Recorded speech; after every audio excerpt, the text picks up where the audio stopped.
It was a bad day of gaming too. Just the network was really bad, but that's okay.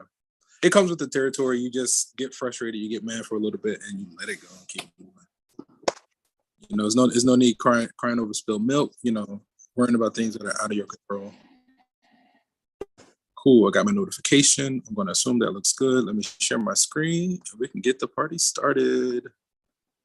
Let's see. Let me get this student. Can you guys not hear me? Can you hear me okay? I know that one student said he can hear me, and I know another student said he can barely hear me.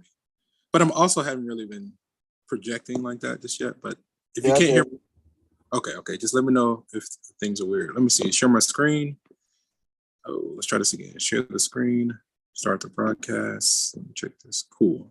I got that there. I'm actually going to leave that over there. Cool. Optimize the video. Okay. Let me see if there are any major announcements. So we are at the end of week 2. The main thing on you all's end, so you've done the first line of defense, or the first major thing is you're consistently getting your attendance credit. All you have to do to get your attendance credit is get into my Zoom call with your official student name showing, like your first name, not last name, so that I can find you on my roster. So that's the first thing on basically at our scheduled meeting sessions. And then the second thing is just make sure that you're submitting your assignments on Pearson. Okay, and then this group does have a lab component. So the lab is separate from what we do, right? So my math lab is one thing. I know we encourage you all to get the temporary access, so everybody should have full access right now, right? Either you just went on and just paid whatever price that we're asking, or you have temporary access, right? I still haven't. I guess I had to follow up with the administrators to see if they were able to get that price reduced, because I know that you all's 14-day trial is coming to a close soon. And you don't have to worry too much about that, because it's going to save your work. So you're not going to lose any work or anything. You're not going to have to start over. It's just, we got to get you all full access before the 14 days is up. Because once that 14 days hit, it will lock you up until you purchase full access, okay? As usual, if you have questions about anything, feel free to unmute yourself. So today, or you can type it in the chat. So today we're going to be focusing on continuing chapter 1 with section 1.2 lines.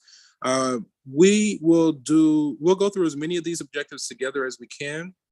But again, anything that I'm going to say live is already in my pre-recorded lectures on my YouTube. So all of you guys should be subscribed to my YouTube channel with your notifications turned on. Shameless plug, it's free to you. It's free for you all. It doesn't cost you anything.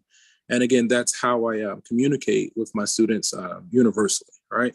Especially when you guys start making use of the Ask My Instructor and I start loading like video responses to specific questions. The main thing with that structure is that you're at least aware of what I'm posting. You don't necessarily have to watch the videos, but awareness is like the biggest thing, because then you might see like, oh yeah, I had a question about that problem or whatever. There was something else I meant to say, but I totally got lost in the sauce. We talked about YouTube, the homework. I can't think of anything else. Okay. So yeah, if you have questions at any time, feel free to either unmute yourself or type in the chat. And also, again, whatever we don't finish together is going to be in my pre-recorded lectures. And also, anything that I'm going to say live regarding these slides is already in my pre-recorded lecture. So there's nothing stopping you from pulling those up in advance, watching those in advance, and getting ahead on your assignments. I know if I were a student in my class, I would like just try to finish all the stuff right away. Like if I felt like I needed to watch a lecture, I would watch it, I would take notes, and I would just try to go ahead and finish all the homework and quizzes. So that way, the only thing I'll be waiting on my exams, right? So that's, but you're adults. My job is just to make myself available and then, just encourage you on your path and your journey, right? I know that we all have different things that we're battling in this collegiate experience or whatever, so from life and a whole bunch of random stuff. So, do what you need to do. And if you need help or support, it's there, it is available. Okay. So with section 1.2 lines, and I'll check attendance again in about 15 minutes for people that are coming late. So yeah, that's typically what I do. Some objectives here, I usually do 2 ways. Some objectives here, one, we like to find the slope of a line. 2, we like to write the point slope form of the equation of a line. 3, we like to write the slope intercept form of the equation of a line. 4, we like to recognize the equations of horizontal and vertical lines. 5, we like to recognize the general form of the equation of a line. And 6, we like to find equations of parallel and perpendicular lines. One other thing I want to mention for my YouTube channel, there are 2 main playlists. You can find them on Blackboard. There's going to be a folder that says YouTube links. The 2 main playlists, one playlist are my pre-recorded lectures for these things. And then the second playlist is basically, I'm using it as like a catalog or kind of like a dump for all of my students for this semester. So you can actually watch recordings of these live sessions, and you can actually watch the recordings of live sessions of my other with my other students, right? If you want, right? Obviously, you know. And also I have Easter eggs in my my YouTube with like gaming and stuff. I actually made a video today, I just haven't loaded it. Again, the game was so bad. I usually only load the ones that are like that I win, that are fun, where I get like MVP or whatever. Okay, so let's get into this. So we have some definitions. Since the graphs of first degree equations in 2 variables or straight lines, these equations are called linear equations, right? So we measure the steepness of a line by a number called the slope, right? So can anybody give me an example where you might see slope in your everyday life? Either like in your immediate surroundings or as you like travel, or anybody have any examples of where you might encounter slope in your everyday life? Slope is usually represented as the average rate of change of something. So you would see that, for example, in a car for miles per hour. And that's just one example. Okay, so with that one, if you had a graph, right, XY graph where you had the miles versus, or I guess the time versus the miles, and then you did a comparison between 2 points, so the rate of change, you know, then that's where you're going to be kind of exploring the slope, right? What you said is accurate, but I'm talking about in regards to lines. Like, there's nothing wrong with what you said, but like, what are some examples of lines with slope? So I guess that was my fault. I had to be more specific. Some examples of lines that have slope. Like if we're talking about how steep something is, where might you see something that's where you're talking about how steep it is? So stairs, right? The slope of stairs, right? I don't know if you've ever been on any stairs that are too steep, but they can be a pain to walk up, right? The higher the slope, the more steep it is, the more dangerous it is, right? Maybe like a hill, like when you're on and off the exit ramp for pardon? A ladder. Ladder, right? If you got to clean the gutters, if the ladder has a slope of 0, then more than likely you're not going to be getting on the house because it's going to be flat. So you know you would lean the ladder against the wall, has a slope, right? And you know, stuff like that, right? So for this context, just with the discussion of lines, the slope is how steep it is, right? And what the first gentleman said is actually accurate, and that's coming up a little bit later. That's like, you know, when we're comparing the average rate of change between 2 points, right? So given 2 points on the graph, essentially the average rate of change is the slope. This is the change in y over the change in x, right? So these are all excellent answers. So then we have the rise is the change in the y coordinate between points, and the run is the corresponding change in the x coordinates, right? So given 2 points, the change in y over the change in x is how we define slope. Rise over run, change in y over change in x, okay? So that's the slope, okay? Notice that with that first image, as we trace it left to right, it goes up. So we say that has a positive slope, right? Let's go this one with the tail, okay? And I like to do it like this. Nice. Okay, I'll check attendance in just a moment. So again, with this first one, notice as we trace it left to right, the graph rises. So that has a positive slope. With the second image, as we trace it left to right, it falls. So that has a negative slope. Okay. All right. So let me see what's going on. See if I got any stragglers.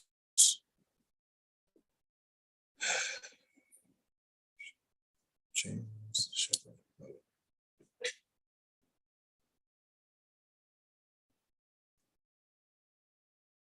Come on. What is it? Nice. Okay, got him. Let him in. And let me check the chat. Audio looks good. A hill, a mountain, right? A mountain is another good example. You could be a cartographer. I don't know why, but like I have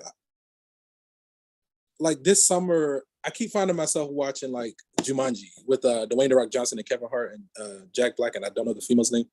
But I keep watching that. And so like in the two different versions, one of the characters, Jack's Black character, he's a cartographer, right? And so he reads maps, he's using geometry, so I'm always thinking like, because at first he's like, man, what's the point of this character? He's so useless. And then he realized he's the navigator. So like without him, they would be lost, right? They wouldn't be able to find the way around. So it's just interesting. It was just fun, it's really light or whatever. The movie is so silly. It's so much fun. Okay. So in this slide, we have the slope of a line, right? So the slope of a non-vertical line that passes through 2 points P and Q is denoted by M and is defined by the rise over the run, which is our change in Y over change in X, right? So slope, which is our rise over run, is going to be our change in Y over change in X. So if you have a formula sheet, hopefully you do, hopefully you're being neat and organized in your notebook. In your notebook, there's three main things that I would recommend that you have in a notebook. One is a formula sheet that you can quickly and easily access. Two is a copy of the lecture notes, right? So, these are available and you can access these files that I'm sharing. I think it got me. Morehouse. And then, so we said the formula sheet, the lecture notes, and then your homework. With the homework, again, as the more organized you can be, the better it is for you. You're basically making your own like Bible or manuscript, right? With the homework, you want to have your section header, like 1.2 lines or whatever. And then with each question, you definitely want to have a copy of the original question, and with it being detailed and accurate. And then below each question, you want to have all supporting work for that question. So like as neat as you can possibly have it. And then finally, you want to have your final answer in a box, right?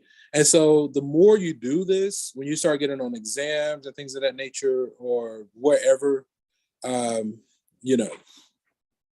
when you're working, you're like, oh, wait a minute, I saw that, oh, we did that in this. And so you flip and then it's right there. And it's usually, oftentimes it's the same question with like different numbers, but it only serves you if you create it, right? If you like borrow somebody's notes, that doesn't really serve you because then what happens is you're just flipping back and forth, right? And nothing really sinks in. Then it's just like your ability to kind of research, which that doesn't really serve you here. It really only serves you if you take the time to create it, right? That's where it really gets into like the meat and potatoes and all the nooks and crannies and stuff like that. Okay.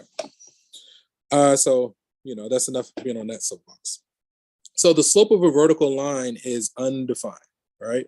The slope of a vertical line is undefined. So here we're asked to sketch the graph of the line that passes through these 2 points and then find the intercept, find and interpret the slope of the line. Okay, sketch the graph. I think I'm just going to do a rough sketch, right? So if we go right one and down one, what quadrant is P in? What quadrant is Q in? Okay, here.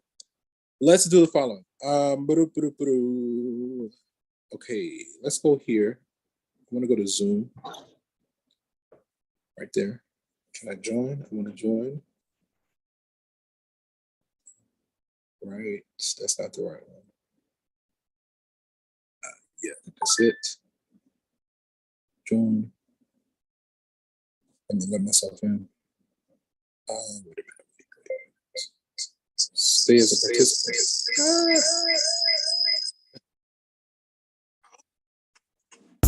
Morehouse.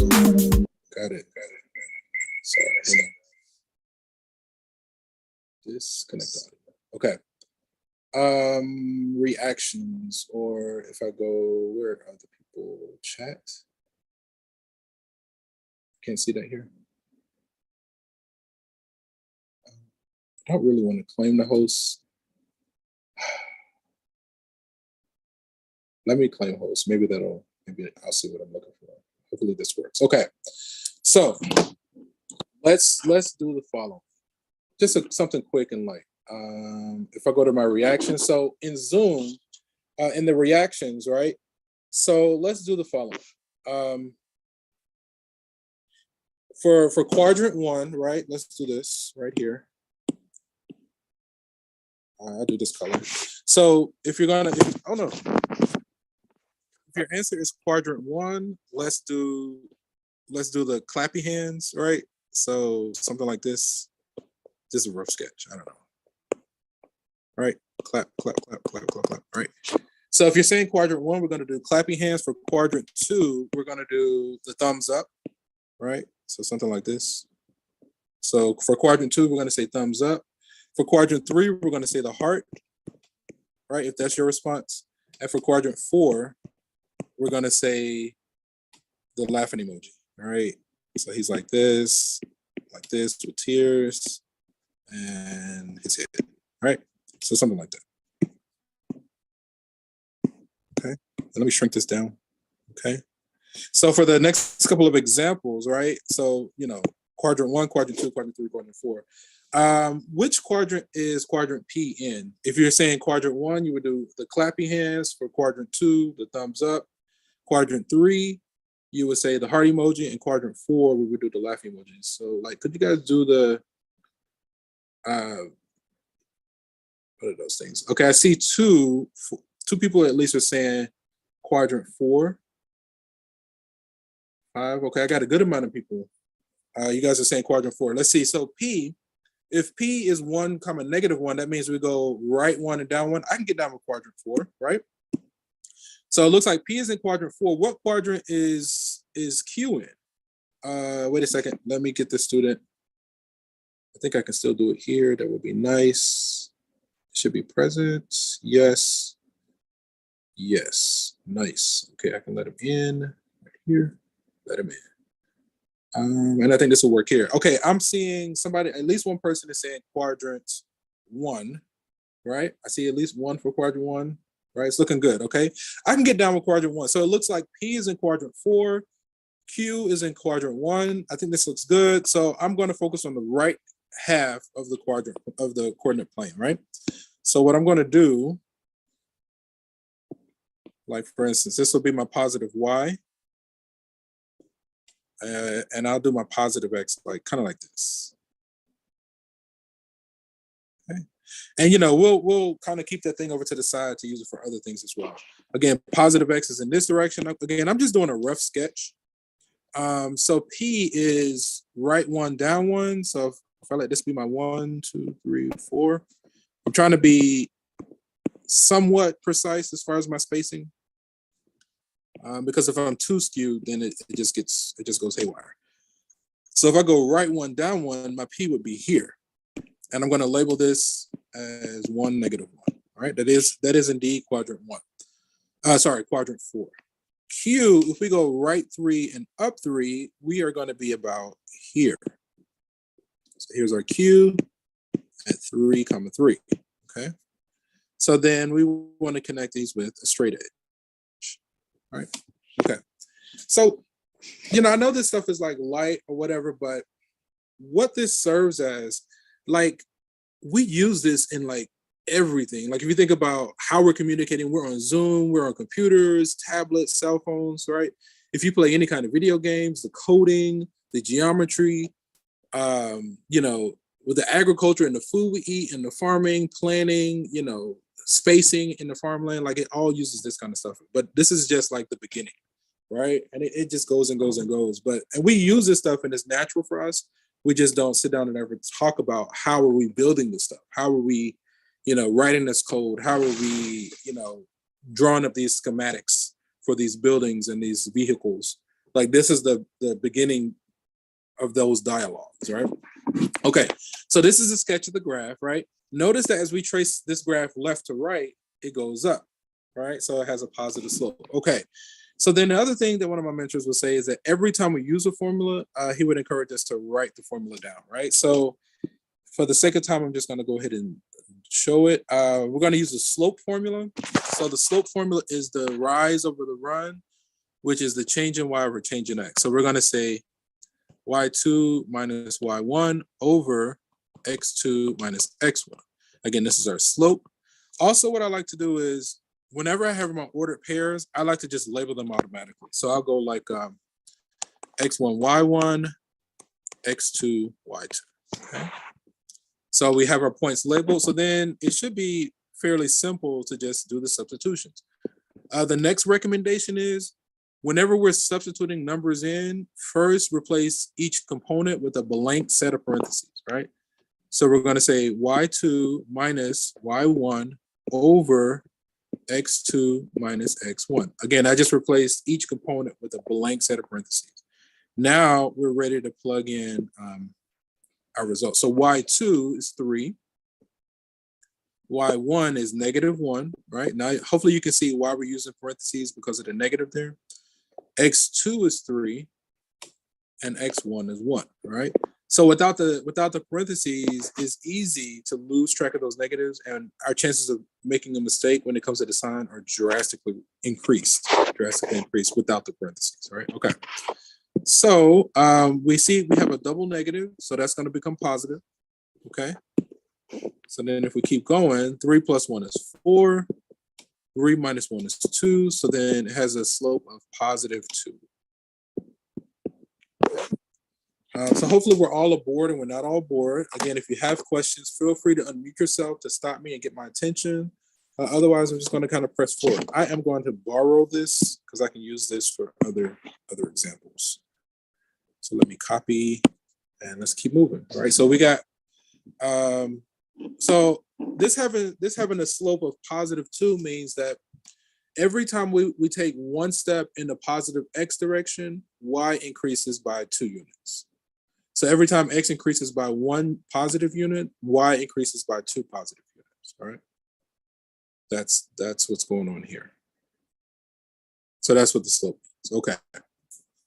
So the graph of the line passing through these points is sketched here, right? Oh, we did this segment, we didn't do the line.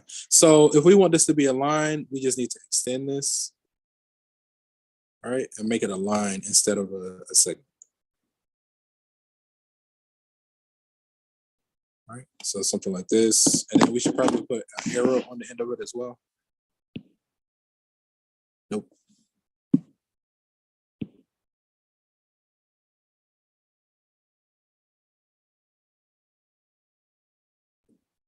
That's good enough. I am being a little bit OCD. You have to bear with me. No, I don't really want to copy.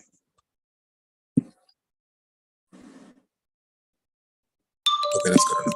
All right, so something like this, right? So this is the line passing through those 2 points. Notice again, as we trace it left to right, it goes up, yada, yada, yada, okay? Find and interpret the slope. So the graph of the line passing through those points is sketched here. So the slope of the line is given by the rise over the run, which is the change in y over the change in x. It's the slope of 2. So a slope of 2 means that the y value increases 2 units for every 1 unit increase in the value of x, right? And I think we said that. Let me check the chat real quick for clap. Cool. Okay, cool. Looking good. And I don't think we have anybody in the waiting room. You guys are awesome. Okay, let's keep moving. So main facts about the slope of lines. Scanning graphs from left to right, lines with positive slopes rise and lines with negative slope fall. The greater the absolute value of the slope, the steeper the line. The slope of a vertical line is undefined, and the slope of a horizontal line is 0. Okay. All right, I feel like that's pretty straightforward. If a line has a slope m and passes through a point, then the point-slope formula equation line is given by this, right? So again, if you have a formula sheet, this is another one that you would definitely want to add to your formula sheet. Generally speaking, when we're working with lines, there are 3 equations that I usually like to have off the rip. The slope formula, which we did in the previous example, this formula, which is the point slope form, and there's one more that's going to be the slope intercept, which is the classic y equals mx plus b, right? So whenever I'm working with lines, I typically like to have those 3 together. And in all honesty, for me, this equation is essentially the same as the slope formula, right? If we compare it to the slope formula, again, slope is rise over run. So that's going to be our y2 minus y1 over x2 minus x1, right? If this is our slope, if we use algebra, we can transform our slope formula into the point slope, right? If we multiply both sides by the denominator, so we're going to say x2 minus x1 on both sides.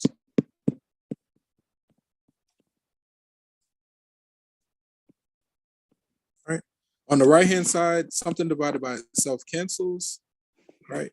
And if I switch the left and the right, then eventually we're going to have y2 minus y1 equals m times x2 minus x1. And then all you have to do is just drop the 2's. So if you can if you know the slope formula and you know a little bit of algebra, then you really get two for one. I call it a twofer, right? You get 2 for 1. So with those minimal, basically multiplying by the denominator and dropping the 2, you can transform the slope formula into the point slope formula, right? And we typically use the point slope formula whenever we're given a point and a slope. And I'm going to take it a little bit further in just a moment because I use it when I have to, but I typically don't use this one. But you definitely want to be able to use it. So find the point slope formula, the equation of a line passing through this point with this slope, and then solve for y. Okay, give me just a moment. All right. So find the point slope form. So again, the recommendation is every time we use a formula, we should write it down. So the point slope formula, point slope is y minus y1 equals m times x minus x1. Again, the challenge with college algebra, I feel like the concepts are not difficult, but it's very easy to get overwhelmed because it definitely is information overload. And the way you combat the anxiety with the information overload is basically by doing things as early as possible, right? Submitting, working on the homework early, because if you wait till the last minute and you're not giving your mind time to marinate and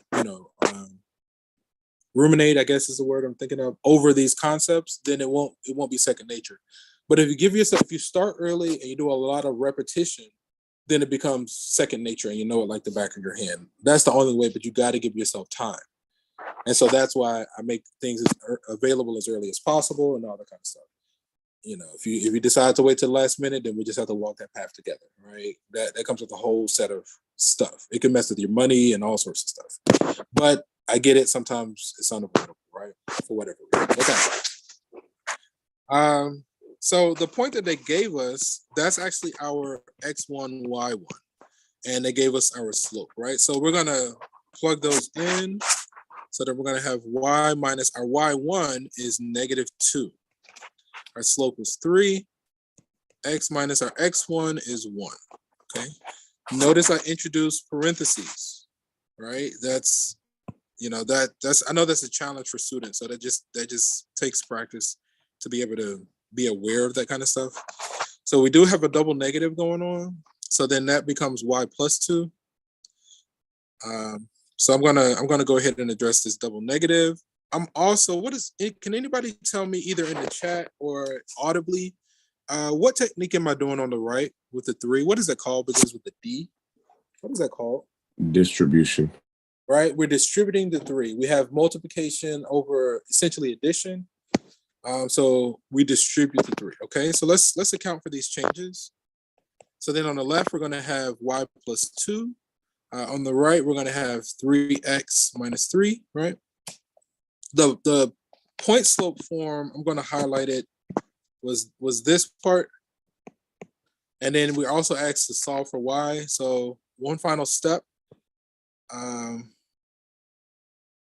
Right. So if we want to isolate the y, we're going to do the inverse operation.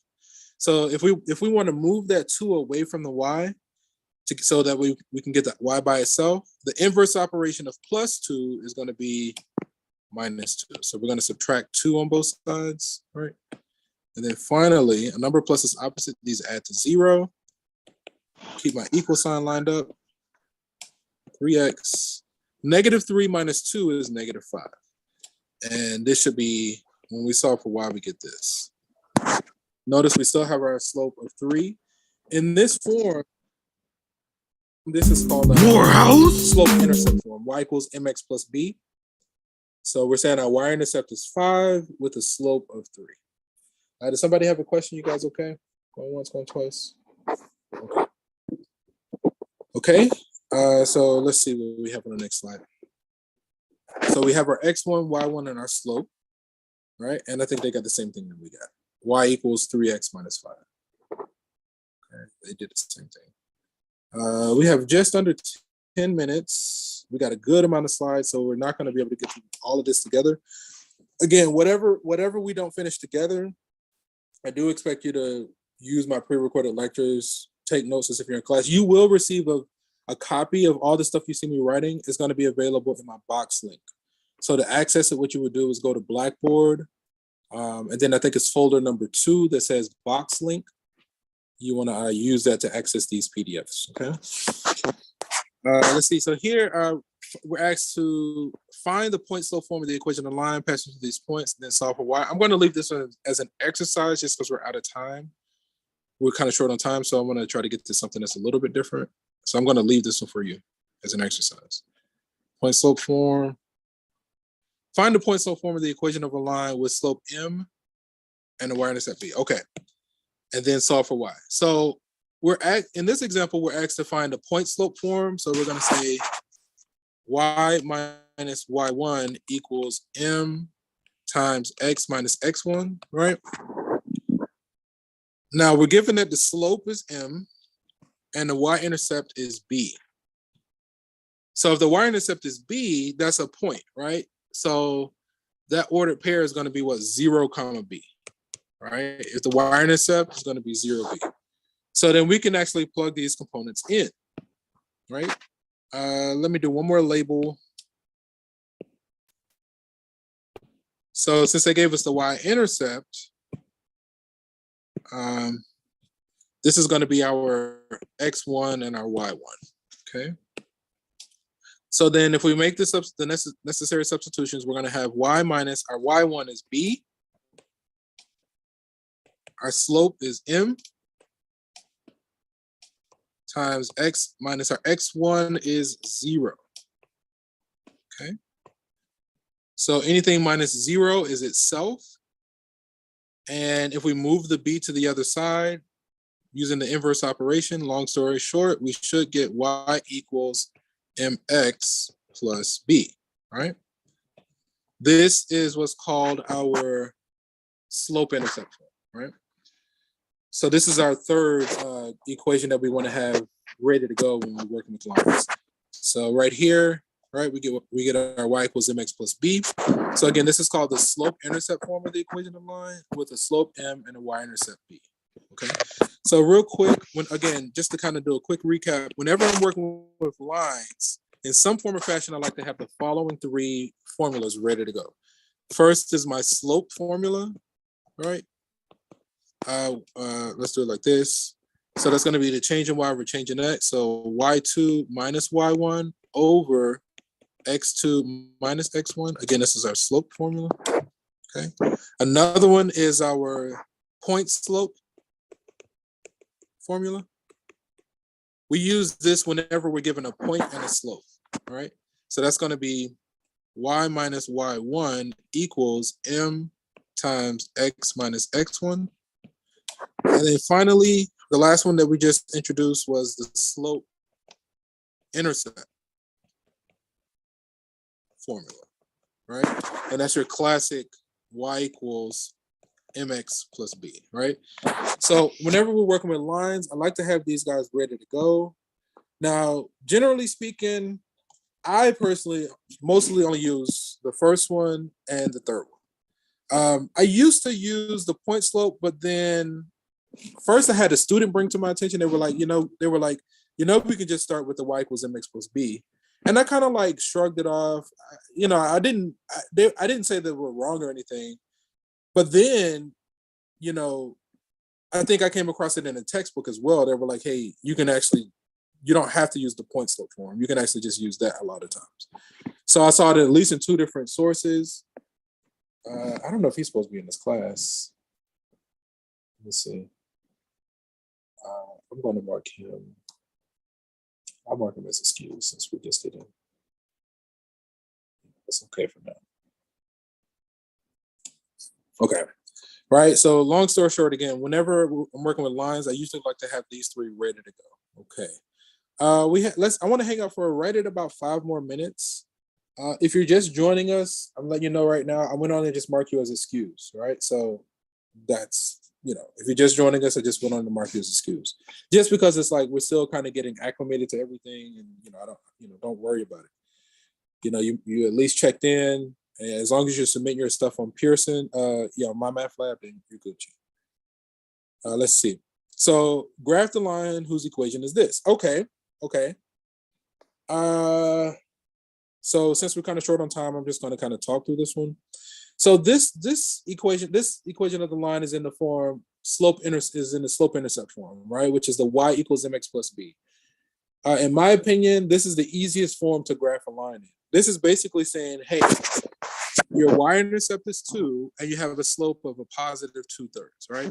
So in order to graph a line, you need at least 2 points. The first point is here, and these give you instructions on how to get to the second point. So this equation is basically instructions. Again, in order to graph a line, we need 2 distinct points. The first point is our y-intercept. So on the y-axis, we go to positive 2. The second point, we use the slope to find the second point, right? Okay. So it looks like we're working in quadrant 1. So I'm just going to do a rough sketch where I'm working in quadrant 1. My positive y is in this direction. My positive x is in like this direction. Again, this is just a rough sketch. Okay. So then let's do tick marks like we'll say 1, 2, 3, 4, 5. Let's undo. And actually, what I'm going to do, I'm going to get a copy of these guys. Let's copy, let's paste, just to be somewhat uniform. Let me, I see the clock. I'm trying to get you guys out of here.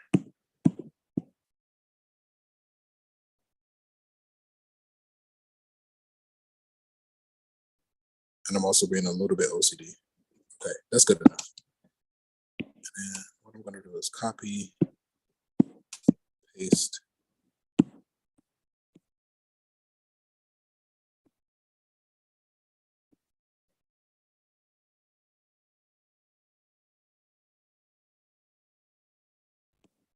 All right, so we got some graph paper. Okay, so if we wanted to graph this guy, right? This is saying, again, our B is 2, or our y-intercept is 2, so that's going to be right here. So I'm going to put my first point, and then we use the slope to get to the second one. The slope is the rise over the run is 2/3, so that's saying we go up 2 and we go right 3. So if we go up 2 and right 3, 1, 2, 3, we are just about here, like right about here. Then we just connect it with the straight edge.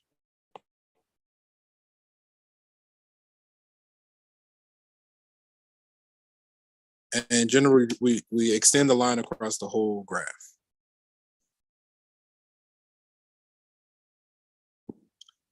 And it'd be nice if I can do a double arrow, but that's okay. That's decent. Cool.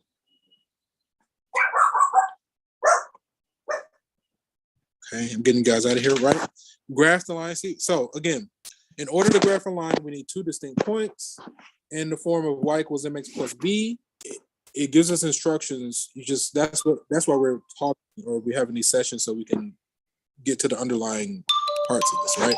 So this is basically saying the y-intercept is 2. You saw us graph it, and then it has a slope of 2/3. So we went up 2 and over 3 to generate the second point. We connected it with a straight edge. Okay. Here we have a type version of what we just experienced. And I think that we are out of time, right? Okay. So first, let me go ahead and make a copy of this available for you all. I'm going to share, send it to Box. Let me put it in the right folder. It's fall, traditional, College Algebra 1, notes, updated daily. This is week 2 on Wednesday. So we're going to put it there. So when this bar finishes loading, you will receive a copy of anything that you saw me writing. Are there any burning questions before we go our separate ways? Going once, twice. Okay. The main thing is that, you're getting your attendance credit. I know one person was excused today. So as long as it really only hurts you if I either mark you as like absent. That's the only time it really hurts you. Other things you don't have to worry about. So as long as you're checking in, getting your attendance, and you're submitting your assignments on Pearson, you should be good to go. And also, so for you all, be sure that you're working on your lab, right? Hopefully you all, each of you have connected with Dr. Lamar, right? If you haven't, basically what you do is go to Blackboard, right? On the left-hand maroon panel, you're going to see a link that says Online Alex Lab. Open that up, open up the syllabus, reach out to Dr. Lamar, connect with her, and you follow her instructions, right? Eventually, when it comes to the midterm and the final grade, she's going to give me a grade for each student. All I'm going to do is take those grades and I'm going to scale them so that they count for 10% of the overall grade, okay? So again, if there aren't any burning questions, we're going to end the session here. And from one beautiful mind to another, have a great weekend, guys. You guys are awesome. Take care. Peace.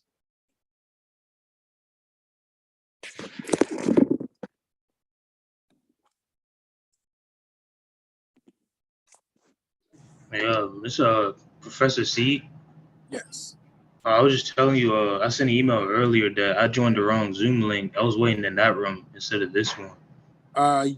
Yeah, that's okay. I think you got your attendance credit. I saw it when you came in. I take attendance as I let people in. So as long as you get into the Zoom and I don't say anything, then that means you got your attendance credit for the day. All right, thank you. Are you okay from last week? Yes. Okay. Okay. Professor C. Yes. So with the lab is like a separate class, Yeah. basically, or no? Yeah. Yep. Has it started yet? So, yes. Don't worry about it. The main thing is that you right now or within the next day or two, you need to reach out to Dr. Lamar and get the ball rolling on that. Because she facilitates that. So that's a whole separate thing than what we do together. All right, thank you. Yep. Any other burning questions? Going once, going twice? All right, gentlemen, have a great weekend.